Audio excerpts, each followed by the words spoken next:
This is the Lone Crater YouTube. We hope this video helps. You're starting with the essentials.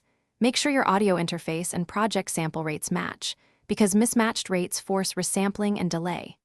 Next, open Logic Preferences Audio and set the I/O buffer to a lower value like 64 or 128 samples to reduce round-trip latency. Once done, enable low latency mode to bypass plugin delay compensation during tracking. Also turn off software monitoring if you use direct monitoring on your interface, so you don't create duplicate delayed signals. Now you handle the complex middle. Identify plugins that introduce latency, linear phase EQs, look-ahead limiters, and some mastering tools, and bypass or freeze those tracks while recording. Make sure each track's input monitoring is correct.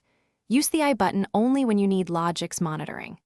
Once done, route reverb and delay to an aux send so the live input isn't processed through latency-heavy inserts. Also check delay compensation and disable any plugins on the monitoring path that push overall latency beyond your comfort. You're finishing. Record a short test. Hit a click and record a transient to measure audible offset. Adjust buffer until delay is imperceptible.